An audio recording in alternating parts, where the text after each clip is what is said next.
Hey, Jim whoa, not Blythe yet, and not yet. Chuck Wright, Now, and slow we're down. on board. This is one of the problems with him being on the IR list. Yeah, it's a little weird this morning. As Jim and I are streaming in from separate places. Me from the flight deck of an S-76. Virtual, that's a Sikorsky Dolphin, which is a phenomenal corporate helicopter. But this is just virtual, sadly. And Jim from the injured reserve list at Casa de Blythe. Welcome to the Veterans Impact Show, where we continue the mission of highlighting veterans and service organizations who continue to serve our community and our nation. We're brought to you by Fairway Independent Mortgage and Lone Star Wealth Strategies. Don't worry, retire happy. Welcome aboard. Hey, what a great day. And we've got Memorial Day weekend that we are right in the middle of. It's exciting. It's really great. And Chuck, I know you're very heavily involved with Carry the Load. And Admiral Walsh, one of the things that we want to Chuck to introduce you is to talk about young people and getting them to events like Carry the Load. So Chuck, introduce Admiral Walsh. It is my distinct pleasure to welcome everyone to the Veteran Impact Show. Before we jump in, I want to thank Nathaniel, our producer from Ascend Podcasting. They do great work there. And the lovely Mrs. Diane Blythe. They are both making everything happen behind the scenes, so we've got to do that. As most of our listeners know, the motto of the show is Charlie Mike, continue the mission. And we share the stories of those who continue to serve after service. We're going to talk a little bit about Carry the Load first and Memorial Day. But our guest is extremely special. Not only was he incredibly accomplished in the Navy, and we'll get into that in just a second, but he continues. One of the finest examples of continuing the mission there is. This is going to be Memorial Day, and I am sporting the 2023 Carry the Load t-shirt. This is my 9th straight year of being a load carrier and supporting Carry the Load. It is an organization that was built around the question, who are you carrying? And most of us are carrying someone. Oddly enough, Admiral Walsh and I, and we just realized this, are both carrying Naval Academy graduates that we lost in the barracks bombing in Beirut. And sadly, I'm sure Admiral Walsh has more than a few young men and young women that he is carrying. But that is the whole concept of Carry the Load, and it is an incredible organization started by a couple of Naval Academy grads. It now extends all over the nation, and with our relay, and we are trying to get more and more people involved in this nationally. So, good-looking Carry the Load shirt. You guys are regular listeners have probably seen me wear a Carry the Load shirt more than a few times. And I always have to have Diane read the year for the different shirts, and that's how I remember which one goes with what. But I wear them proudly. And throw up the picture of Woolly Bear right quick. This is some ugly dude, and you can see, oddly enough, he's wearing an Adaptive Training Foundation t-shirt, which is another great organization. But this is Carry the Load, and this is about always remembering. In this case, it was First Lieutenant Don Woolly Bear Woollett, a great young man. I found out recently I got to talk to his fiance at the time, and she has gone on to live her life, but she still remembers him. The family still remembers him. And the idea is we never forget. And there are over 500 posters like this that will be up and down Katy Trail as we are walking this weekend to honor those. We also honor first responders because they are very much at the front line of what we do in that incredible service. But as I mentioned, we really have a great show. And very much we're going to talk about continuing the mission with Admiral Pat Walsh. And Admiral Walsh, welcome to the show. I'm not even sure exactly where to start, but do it quick if it's possible to do quick, because your military resume is incredible. run that down real. You're not just some Navy guy. You're not like me. I just served, I flew, but after that, you did some special stuff. So talk about that a little bit, because we're gonna pump up your credibility here. Hey, Chuck, thanks for the invitation, you and Jim, Diane, for the opportunity to be here. One serious note, and then there's plenty of time for humor, and there's no shortage of humor. But some of us this weekend are reminded that we got to grow old, and many, many, many of our friends, colleagues will always be forever young. And it's good to remember. That's all really that their families ask for, is that we remember. So carry the load in other activities that commemorate the significance of the sacrifice, as well as the lifetime commitment their families made to the mission that their sons and daughters were on, I think is incredibly important. So thank you for starting off the show that way. I'm the oldest of six. I come out of Dallas. I went to elementary school right down the street on Walnut Hill Lane, where we grew up. It was St. Monica School, and then went to Jesuit. The interesting connection and the thread that holds this all together is that when we sat around as a 13 and 14-year-old talking about where we wanted to go to high school, I couldn't afford the high school I wanted to go to, which was Jesuit. But because the incentives were aligned that allowed faculty members to bring their own kids, I was able to go to Jesuit. My father ended up there for almost 50 years. He was a blue and gold officer for the Naval Academy at the same time. He did not go to the Naval Academy, but he had served in the Navy in the post-Korea timeframe, and then went into education and ended up in Dallas. So if I could interrupt you real quick, explain to our listeners, what is a blue and gold officer? Blue and gold officer is like a recruiter for the Naval Academy, a service academy. And that person is the Naval Academy's representative that's in the local area.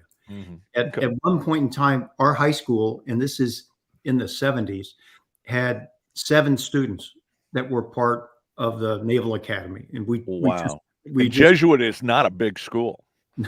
No, that's a lot. We had 100 people in our class when I graduated. Wow. But because I was able to go to Jesuit, I was able to go to Annapolis. And because I was able to go to Annapolis, I was able to go to flight school. And because I was able to go to flight school, I was able to have a career in the Navy that took me to all kinds of amazing places, to include flying with the Navy Flight Demonstration Squadron, the Blue Angels, missions in combat, but then to receive 3 graduate degrees. Those degrees, that opportunity to go to and through college and then graduate school, those opened doors, opportunities, and allowed me to come up with choices that I was able to make that I never would have known about had I not gone to school. All of those school opportunities were paid for by someone else, either by the incentives that allowed me to go to the high school I wanted to go to, or because of taxpayer sort of resources that invested in my education. So the people who invested in me and my future, I never met. I never knew. And so this theme of education has been critically important as I look back on all the various chapters of my life and career. And then to get to this point where I've transitioned from the Pacific to Pleasant Grove, which is where the school is, Cristo Rey Dallas College Prep. And we'll spend more time with it, but the overarching theme is I was given opportunities from people I never met. And for most of us who are my age, they are managing their investments. My investments are in Pleasant Grove, and that's where I'm spending my time. So for our listeners, and we've got listeners all over the nation, I even joke that we are broadcasting intergalactically. So we have some of our alien friends tuning in. Pleasant Grove is a very impoverished area of Dallas. And talk a little bit about this, and I'm kind of jumping into how you excuse me, how you are giving back, and it's Well, incredibly important. yeah, Chuck, I think the best way to describe it is really go to census data for that zip code. So the zip code 75217. Median income in that zip code is $33,000 a year. Wow. Average home value is $75,000. These homes were built in the 50s, the 60s, and the 70s. Mm. 46% of those who live in this zip code do not have a high school diploma. 45% do. 3% have an undergraduate degree. Less than 1% have advanced degrees. About 14% of the school age eligible kids, ages 3 to 17, who ought to be in school are not in school. Right. So we are in a cycle that will not, that we can't break unless we do something very, very different. Right. And that's what this model school really does. So despite all those ceilings and barriers that I've described, 100% of the kids that are in our senior class are going to graduate here in 2 weeks. 100% of those kids are college eligible. And just on average, those kids have 5 schools to choose from as far as their college degrees are concerned. And on the high end of the spectrum, we have one student that has 20 different offers to attend schools. She took 10 advanced placement courses. Wow. This is like advanced placement statistics taught by one of our Harvard trained PhDs who's there. So in the midst of this zip code and all of those demographics, there's a model that's emerged that's very, very successful. And the reason for that success is something I think that we all recognize, those of us who have served. They have a sense of community involvement and belonging. You know, I look back on what the real sort of core principles were that made our service so interesting, so unique, and that affiliation with our colleagues, our comrades, our brothers and sisters in uniform so strong. And there's all kinds of ways to describe esprit de corps, camaraderie, commitment to mission, loyalty. But if I were to try and now compare and contrast what it's like, I spent 10 years in the private sector after I retired, and I try and describe what is it that we have and that the business community does not have. I mean, you know, that's a pretty broad stroke, and forgive me for generalizing, but it's this sense of community where there is a safety net of people who are around you who really are invested in this up or out policy, meaning you are the person that's going to be in charge one day and one day soon. So the sooner you get on your feet, the sooner you immerse yourself in this culture and this environment, the sooner you learn your mission and your set of responsibilities and the accountability to go with it, the better.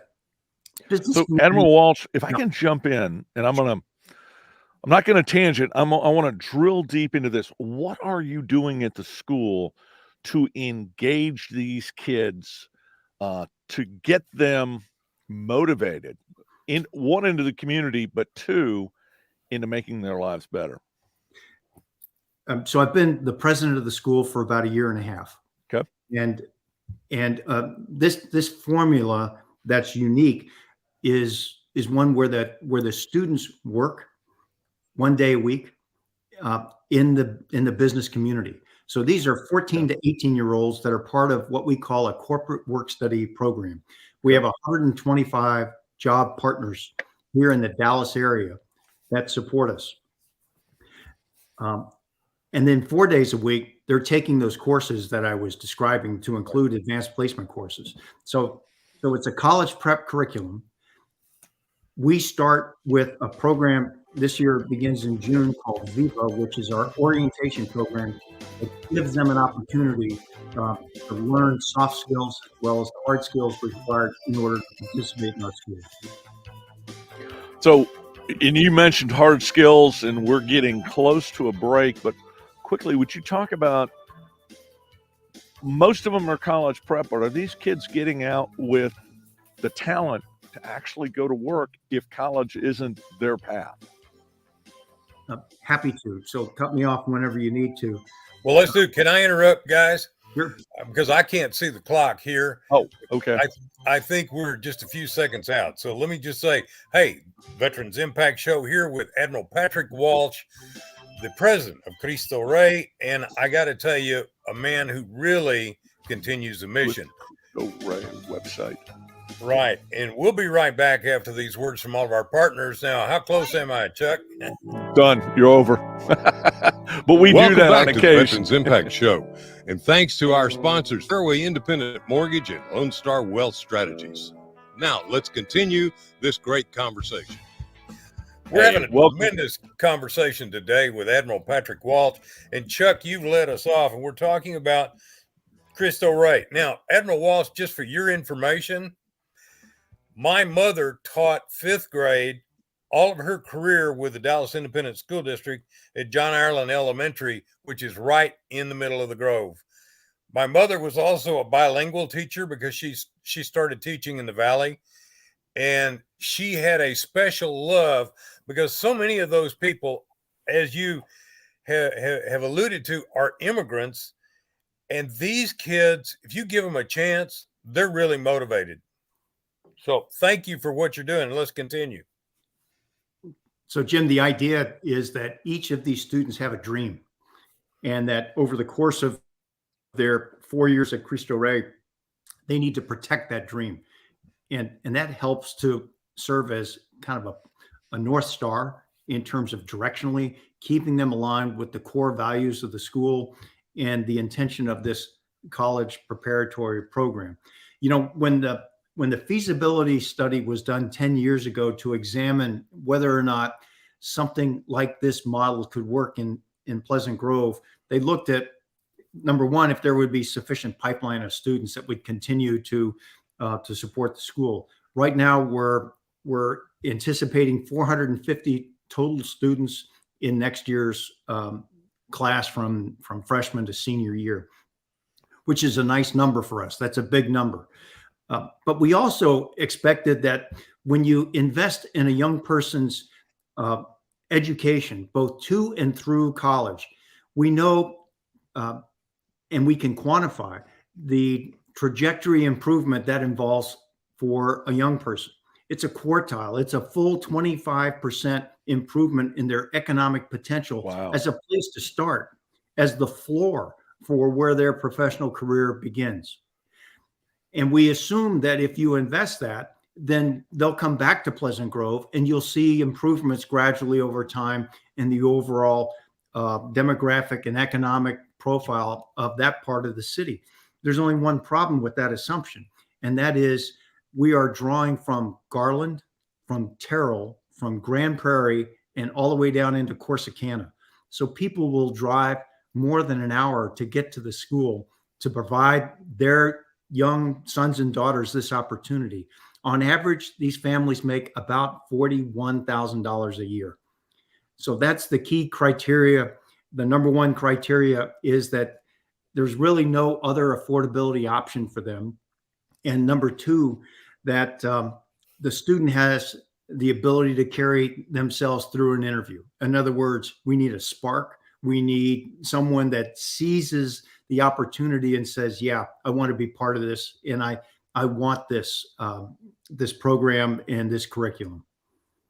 That is really outstanding. One thing that I wanted to ask you, and let's throw the website back up, but I understand this is actually a national group of, would you talk a little bit about that and how some of our listeners potentially can get involved, either with donations or support, or quite frankly, if they're looking for a place for a kid to really have an opportunity?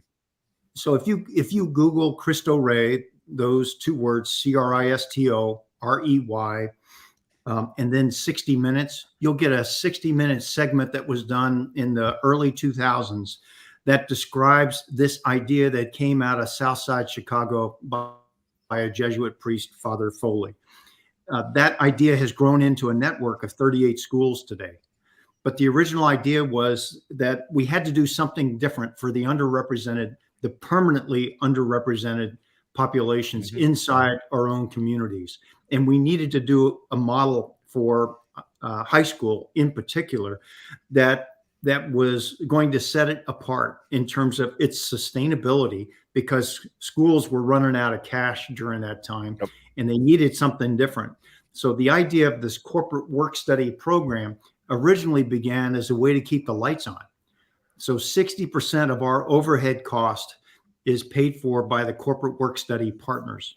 So the partner, the job partner, knows that they're going to have students and they're going to come from freshman, sophomore, junior, and senior class every day. For us, for our students, they work 5 days a month, but we rotate between these 4 different classes, as I mentioned, with 125 different job partners. So when they graduate with a transcript and they graduate with a resume. And so you're competing in high school against someone that's worked for AT&T or Southwest Airlines or PwC for 4 years, along with advanced placement courses. So it's not charity. These students have really earned the opportunity to go to college. This is an incredible conversation. We have some more questions. We're going to come back after a short break. We're going to talk to some of our other partners. Speaking of partners. Welcome back to the Veterans Impact Show, and thanks to our sponsors, Fairway Independent Mortgage and Lone Star Wealth Strategies. Now, let's continue this great conversation. We are I talking. Gotta tell you, yeah, I'm sorry. I'm stuck. That's the in bed, downside guys. of not being in the studio together. I got I to need tell my you, my co-pilot over commitment. here. Yeah, my commitment, though, to what you're talking about, Admiral Walsh, I encountered for about 20 years as I volunteered right around the corner on Military Parkway in a halfway house for teenage boys. I got to tell you, what you're doing makes a huge, huge difference, not only in our community, but in our nation and in our world. And I just want to emphasize that and say, hey, you want to do something great to help kids? Because people are asking me all the time, I want to donate. What do you donate to? Now, I think you ought to be donating to Cristo Rey. You can look it up online. You can contribute. You can help them. And let me tell you, nothing is better than raising the standards of everybody with education. And I want to come back to that, Admiral Walsh, because you talked about that. Talked about taking someone and moving them up. And in the socioeconomic world, we talk about quartiles, and there are basically 5 major quartiles. Obviously, the bottom quartile is our poor. But as you move up, the difference becomes dramatic in socioeconomic level. And you talked about moving them up an entire quartile. How long has Cristo Rey been operating? I'm trying to get a feel for how many lives you've impacted. So in that original segment that we described in the 60 Minutes piece, it'll describe a school in Southside Chicago that started in 1996. For the Dallas school, the feasibility study, which examined the potential for this idea, was 10 years ago. So we opened doors, repurposed elementary school buildings down at St. Augustine Parish in 2015. We graduated our first group in 2019, and that group that graduated in 19 is now graduating from college. 3 of our student alumni graduated from college early. One is working at Southwest Airlines. The other is a project engineer at Moss Construction, and the other is on his way to be a state trooper. These were early graduates, magna cum laude, which says a lot about our students. We're drafting them to be on our board of directors, just so we have this continued connection with our alumni and with the people that are on our board that are serving the community.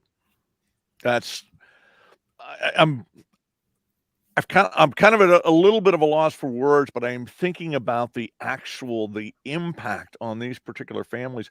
But one thing that I want to mention, and again, another one of my notorious tangents, I found out recently One of the things that's happening with people who have come to this nation who are not yet citizens is military service is a path to citizenship. And the Air Force has now started a program, and I'm hoping to see this eventually across all the services.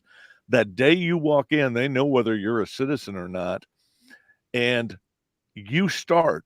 The Air Force is now getting them started in boot camp on that path to becoming U.S. citizens. And here is a great way to talk about, and then kind of where I'm going to go in a second is to talk about how much your schools are helping steer people potentially to the military. Well, I think there's a couple of comments worth making. To begin with, in order to get into the schools, we get our parents and families acquainted with FAFSA forms. So those are the federal forms required in order to ask for assistance that they will need in college. So the reportability of financial records, the transparency associated with citizenship, and all those core questions, those are addressed upfront before anyone walks through the door. We are a Catholic school, but we are multi-denominational as far as the actual population demographic of students. So we come in from all walks of life, all parts of the community. We are 96% Hispanic, 4% Black, and we have students that have goals that are fascinating when you actually look them in the eye, shake their hand, and ask them what's important to them. So I do that with all the incoming students. We have these conversations about what is your dream. So as a footnote here, I flew with the Blue Angels. I was with the team when Van Halen came out with the video Dreams. And so I typically play that on the first day at 7:30 in the morning to sort of wake people up. And then I won't let them leave the gym until they tell me what their dream is and they tell me what their name is. So everything that I'm talking about is related to community building and this sense of belonging and the value that goes with the individual idea and dream that each person needs to know that we want to know, and that our job is to help them fulfill their dreams. Now, here's the interesting part. When I ask people what their dreams are, what they want to be, where they want to go, what they want to do, I get a really interesting range of service. I want to be a doctor. I want to be a lawyer. I want to be a nurse. I want to be a Marine. I want to be an engineer. I want to be an architect. Let me know who those kids are. I know the recruiter. We'll get them hooked up. But let me tell you, what I have never heard of the hundreds of kids I've asked that question to is I want to make a lot of money and get out of here. I don't hear that. What I hear instead is the fabric of this community is so strong that families are going to move together up the economic spectrum. So of those 3 graduates that I was telling you about, you got to understand these kids are making more than their parents now as entry level. So for one of our students, the compensation package is upwards of $85,000 a year. And what that means is their kids will never be able to go to Cristo Rey because they are outside the economic bracket of the community that we serve.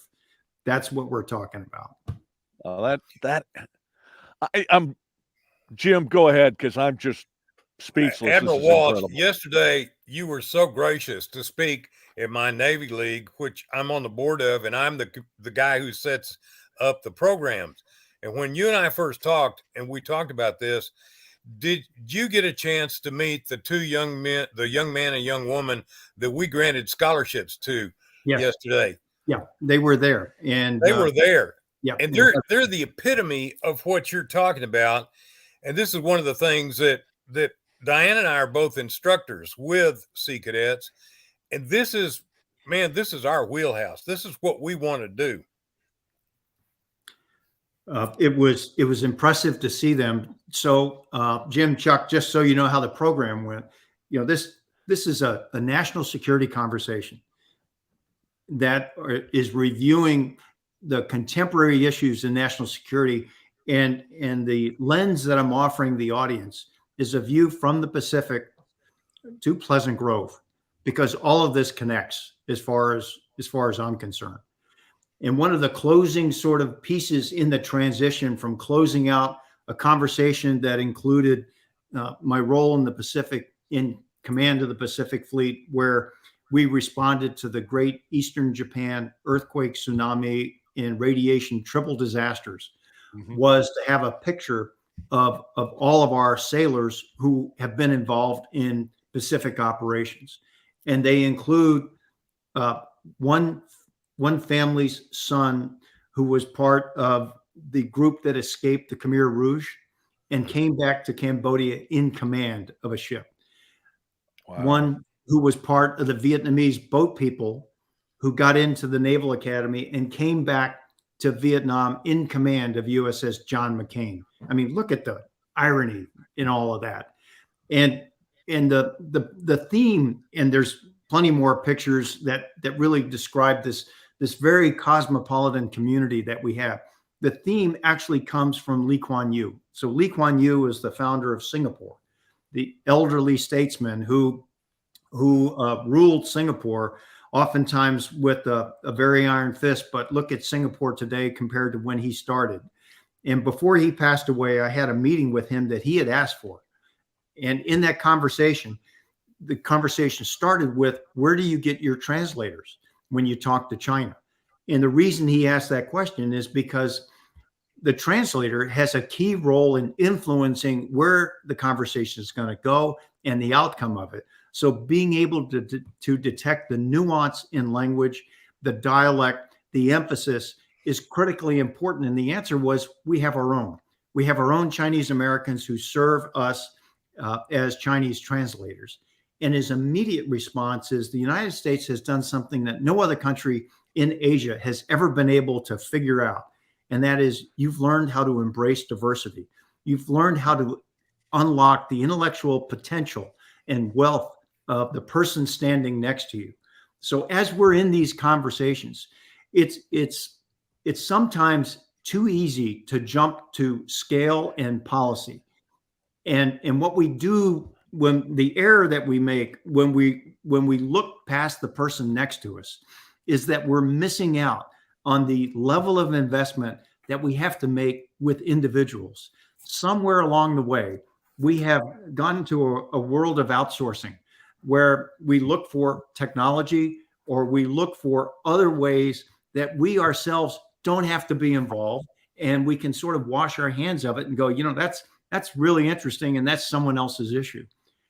Somewhere along the way, we lost this sense of obligation that we have to each other, for each other, and this nurturing that's required in our communities in order to invest one generation in the outcome of the next generation. I think you've made an incredible point, and we've kind of started talking more about you, and I would like to wrap up this segment because I noticed one thing I had never seen in your resume before. One of your multiple PhDs is a degree in philosophy. And as soon as I saw it, I was reminded of some of the comments. For most of our listeners will remember Admiral Stockdale, who was the senior ranking POW in Vietnam, and his comments about how he got through that. And it wasn't military discipline, but it was more, I almost want to call it the esoteric side of life, thinking about the classic novels, thinking about philosophy. Talk a little bit, because you have a worldview that smacks of humanity and the importance of humanity. Talk about that a little bit, and how your philosophy studies have impacted all of this. So I went to the Fletcher School of Law and Diplomacy out of Tufts University after the first Gulf War. So we participated in Desert Shield, Desert Storm. I was part of the Theodore Roosevelt battle group that was there in the Gulf, and we responded. I had 33 missions there, and then closed out my career with 77 missions altogether. I think there's an element in Stockdale's writing that looks deeper and beyond what is on the surface. So Stockdale reacted to template sorts of solutions. He reacted to standardized sort of prescriptions that substituted for actually thinking through a problem. And he would reference the Stoics when he would talk about how he worked his way through solitary confinement and how he would eventually find meaning and reasoning for all the suffering that he had gone through. So when I had a chance to go to the Fletcher School, what struck me as more than just simply interesting is what we were able to do with countries in order to get them to join a coalition. And I just found that fascinating. What do I mean? Well, we forgave $7 billion of debt from Egypt, for example. And in Syria, who had been the root of so many problems in the 80s, was on our side during the Gulf War in 1990-91, along with the former Soviet Union, even though they didn't deploy, but they made way for opportunities in the UN Security Council that would have never been possible in today's world among the permanent members. I had worked in the Office of Management and Budget prior to the war as a White House fellow. And when the war was over, I went back to see colleagues in the White House. And, the country was jubilant. It was the summer of 91. There were parades everywhere. I was on my way to graduate school. And I asked my colleagues, how did we do? And they said, we have a problem. We won the war. He said the war cost $58 billion, and we have 59 in coalition contributions. We have a net asset. We don't know how to score it. It looks like we made money.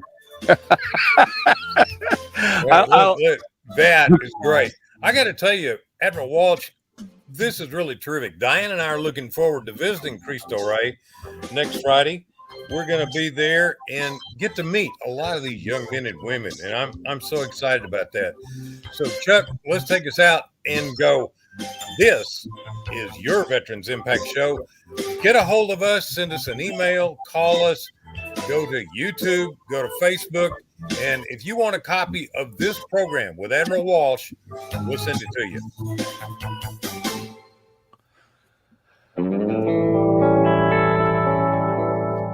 Welcome back to the Veterans Impact Show, and thanks to our sponsors, Fairway Independent Mortgage and Lone Star Wealth Strategies. Now, let's continue this great conversation. So this show has gone incredibly quickly. It's one thing that our guests always mention. I didn't think we could fill the time, and we've still got stories to tell. Admiral Walsh, we would love to have you back in the future, but 60 seconds, wrap up whatever you would like to share this Memorial Day weekend with our listeners. I think it's incumbent upon all of us who have served to continue our mission in recognizing what we need to do for our country with the next generation of leaders. One of the things the Armed Forces does exceptionally well is it coaches and mentors individuals along their career path so that they too have opportunities to lead. That's sadly missing in our communities today. And if there's anything that I've learned from my work in Pleasant Grove, it's not only the value, but it's the importance of the contribution we make when we invest as adults in the lives, in the formation of young people. That's one of those. That's one of those psychic income sorts of statements here that stays with you for a long time, because you never know where your words or your example is going to lead someone else. I don't think you could have said it any better. It is very obvious why you had so many leadership positions. I'm going to turn this over to Jim. I want to thank Diane and Nathaniel again for the show. Like us on YouTube, like us on Facebook, follow us. Jim, why don't you bring us into the dock or share some last thoughts before you start in prayer? Well, this is really important, whether it's Cristo Rey or Sea Cadets or Young Marines or the Air Force or the JROTC. Investing, as Admiral Walsh said, investing in our future leaders, investing in our kids today. These are the people that are going to be running the show down the line. And the more we engage and help, I think the better off we're all going to be. So I'd like to close with a prayer. We always do, Admiral Walsh. Lord God, King of the universe, we are so tremendously thankful for men like Admiral Walsh and all of the veterans who lead in their communities throughout the nation. Thank you, God, and bless all of our active duty military and bless our first responders and keep them safe wherever they go around the world. Thank you, God, again for this great nation. And dear God, I pray with all my heart that this is one nation, indivisible, under God, and liberty and justice for all. Amen. Amen. Amen. And we actually kind of wrapped up there a little bit early. I've been trying to, and if anybody's paying attention and wonders why, if I'm throwing up gang signs and stuff, I'm trying to cue Jim as to how much time we have left because he doesn't have a clock at his end. I'm not sure if he was picking up on those cues or not. I didn't do too well, but Admiral Walsh, what did you fly in the Navy? He was the wing commander. He flew everything.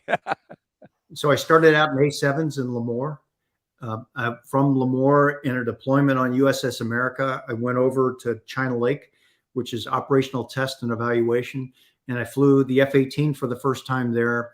I flew the A6 as well as the A7 and TA7. Flew with the Blue Angels in the A4 for 2 years. And then we transitioned to the F-18. And then I stayed in the F-18 for Desert Storm. And then when I took command of Air Wing 1 aboard John Kennedy, I flew the F-14, the F-18. I was in the E2 and EA-6B as well.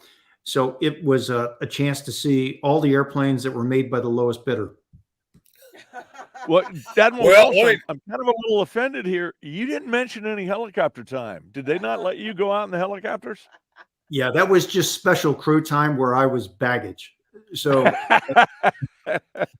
Admiral Walsh, one of the things is when my squadron, VA 163, came home, our skipper wanted some of us to fly, and I volunteered and went to Miramar and did all the ejection seat, water training, all of that. And I flew for 160 hours in 4.5 months up at Fallon, Nevada. I got to tell you, the TA4 was the greatest time in my life. I was an enlisted man. If you go in the military, you're going to have opportunities you never even dreamed of. that's right. Well, thank you Admiral so Walsh. much for being on board. And thank you for all you do in our Dallas community.